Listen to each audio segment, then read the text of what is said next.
नाज़रीन अस्सलाम वालेकुम। आपकी मोहब्बतों और चाहतों के साथ लियाकत नवाज मलिक हाज़िर खिदमत है। नाज़रीन, 70s से एक मसला जो है हमारे मीडिया में भी चल रहा है और बाद सियासतदान भी उस पर बात करते हैं कि Zulfikar Ali Bhutto civil martial law administrator क्यों बने। मसला ये है कि हमारे जो आइनी माहिरीन हैं या हमारे वकला हजरात हैं जो मुख्तलिफ पार्टियों से ताल्लुक़ रखते हैं, उन्होंने कभी भी इस मसले को आवाम के सामने रखने की कोशिश नहीं की और ये नहीं बताया कि Zulfikar Ali Bhutto chief martial law administrator क्यों बने थे। क्योंकि मफादात की जंग है। मैं समझता हूं कि पाकिस्तान पीपल्स पार्टी में सवाए फारूक एच नाइक के किसी ने पार्टी के लिए सीरियस काम नहीं किया।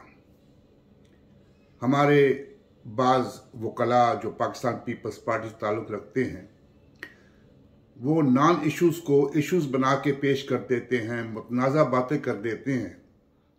इससे पहले कि मैं उस मसले पे आऊं और आपको बताऊं कि Zulfikar Ali Bhutto chief martial law administrator क्यों बने थे, इससे पहले मैं कुछ बयान करना चाहता हूं कि 2012 की बात है कि जब आसिफ अली जरदारी साहब पाकिस्तान के सदरे ममलिकत थे, उस वक्त एक सुप्रीम कोर्ट में कोई दरख्वास्त गई कि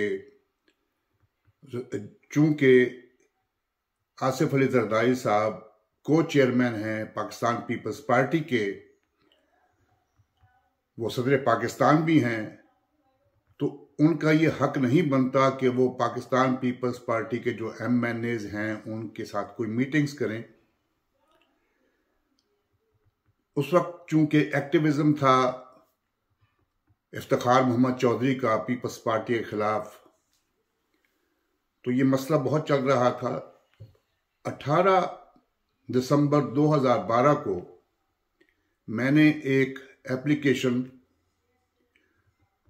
पंजाब हाई कोर्ट लाहौर में भेजी कि मैं इस मसले में फरीक बनना चाहता हूं एक पाकिस्तानी की हैसियत से।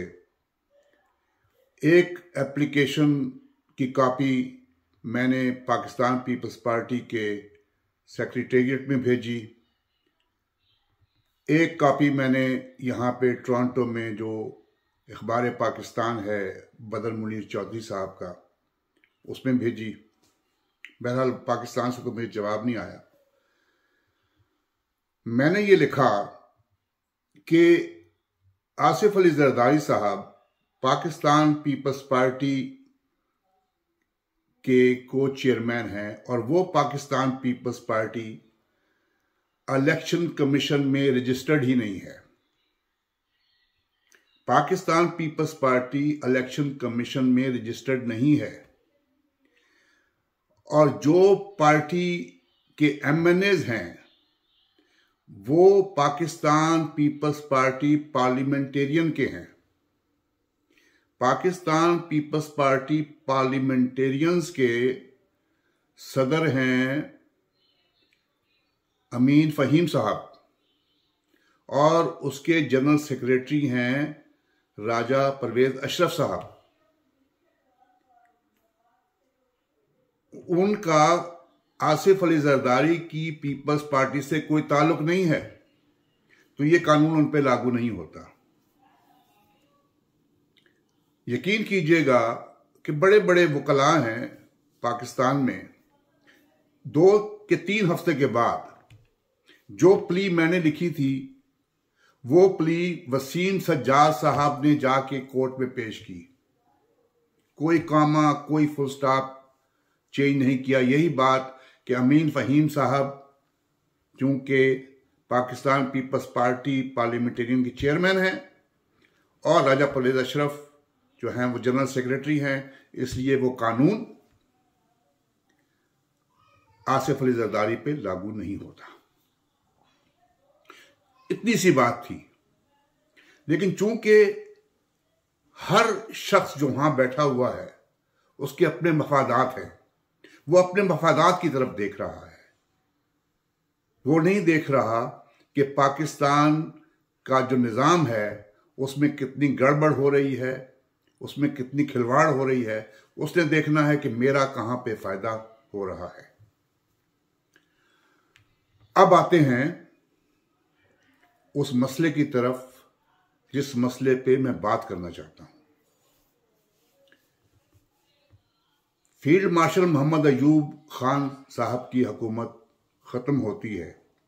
कहा जाता है कि वो रिजाइन कर गए और अपनी हुकूमत याह्या खान साहब के हवाले कर गए। मैं समझता हूं कि अयूब खान साहब ने हुकूमत आसानी से नहीं दी। याह्या खान साहब, जनरल हमीद और जनरल मुजीब पिज़ादा ने जबरदस्ती अयूब खान से हुकूमत हथियाई, क्योंकि अगर अयूब खान साहब ने हुकूमत छोड़ना थी तो उन्होंने फेडरल कोर्ट के चीफ जस्टिस को हुकूमत दे के जाना थी आइन के तहत। लेकिन चूंकि उनसे हुकूमत हथियाई गई, और हुकूमत किस तरीके से हथियाई कि जो अयूब खान का बनाया हुआ आइन था उसको ख़त्म कर दिया गया। जब ख़त्म कर दिया गया तो मार्शल लॉ लगाया गया और Yahya Khan chief martial law administrator बने और सदर पाकिस्तान बने। और वो किस तरीके से बने? वो लीगल फ्रेम ऑर्डर की वजह से बने, क्योंकि आइन खत्म हो चुका था और लीगल फ्रेम ऑर्डर के तहत जनरल याह्या ने सदर पाकिस्तान का ओहदा लिया और चीफ मार्शल लॉ एडमिनिस्ट्रेटर का ओहदा लिया, और अदलिया ने नजरिया जरूरत के तहत उनकी हुकूमत को जायज करार दिया। जब 1971 की वार में पाकिस्तान को हिंदुस्तान के हाथों शिकस्त हुई तो जनरल गुल हसन और जनरल रहीम ने दबाव डालकर याह्या खान से हुकूमत ली और वो हुकूमत जुल्फ़िकार अली भुट्टो साहब के हवाले की। अब यहां पे आती है टेक्निकल चीज। अब मुल्क में आइन नहीं है, कुछ भी नहीं है, LFO है, लीगल फ्रेम ऑर्डर है। उसके तहत वही इख्तियारात जो जनरल याह्या के पास थे, वही इख्तियारात जो नया आने वाला शख्स है, सदर है, उसको वही इख्तियारात मिलेंगे। याह्या खान चूंकि चीफ मार्शल लॉ एडमिनिस्ट्रेटर थे और सदर पाकिस्तान थे, उनके वही दो ओहदे जो थे वो जुल्फ़िकार अली भुट्टो को दे दिए गए। लेकिन ये बात आप नोट करें कि जुल्फ़िकार अली भुट्टो साहब ने चीफ मार्शल लॉ एडमिनिस्ट्रेटर की हैसियत से कोई लॉ नहीं बनाया, कोई ऑर्डर नहीं किया, किसी ज़ाब्ते पे बात नहीं की। जुल्फ़िकार अली भुट्टो साहब ने असेंबली से कहा कि आप एक अबूरी आइन बनाएं। अबूरी आइन बना, सदारती आइन था, अबूरी आइन, जिसमें जो ही असेंबली ने अबूरी आइन पास किया, मुल्क के पास एक अबूरी आइन आया। जुल्फ़िकार अली भुट्टो ने चीफ मार्शल लॉ एडमिनिस्ट्रेटर का ओहदा छोड़ दिया, क्योंकि आइन बन चुका था। ये कहानी है। लेकिन हम देखें, मसला ये है कि हमने आइंदा आने वाली नस्ल को पाकिस्तान की जो तारीख है उसको ठीक करके बताना है। अगर मुझे कुछ मालूम है तो मुझे चाहिए कि बजाय मैं सीना गजट की बातें करूं और ऐसी बातें करूं जिनका हकीकत से कोई ताल्लुक नहीं है, तो उसका आइंदा आने वाली इन नस्लों को पता नहीं चलेगा कि तारीख में पाकिस्तान के साथ क्या क्या होता रहा। तो फिर एक दफा मैं फिर बताना चाहता हूं कि जो ही सदारती जो अबूरी आइन बना, जुल्फ़िकार अली भुट्टो ने चीफ मार्शल लॉ एडमिनिस्ट्रेटर का ओहदा छोड़ दिया। वो ओहदा उन्हें इसलिए मिला था कि पाकिस्तान में कोई आइन नहीं था, LFO था, और उसी LFO के तहत जो ओहदा भी जनरल याहिया के पास था वो ओहदा भुट्टो साहब को ट्रांसफर हुआ था।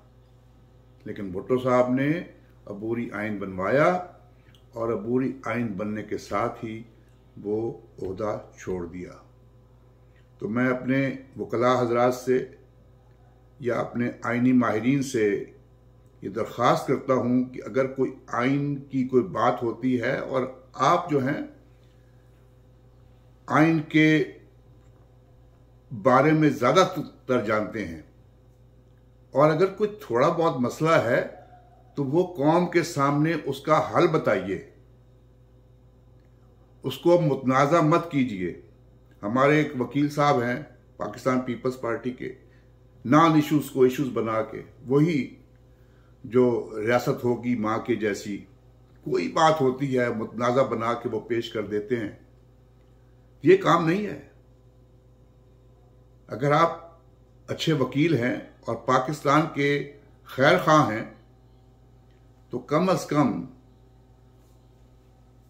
इस कौम में तो फर्के मत डालिए, इस कौम को एक रहने दीजिए। यही मेरी दरख्वास्त है। अल्लाह ताला आप सबको अपने हिफ्ज़ व अमान में रखे। अल्लाह ताला हम सब का हामी व नासिर। पाकिस्तान जिंदाबाद।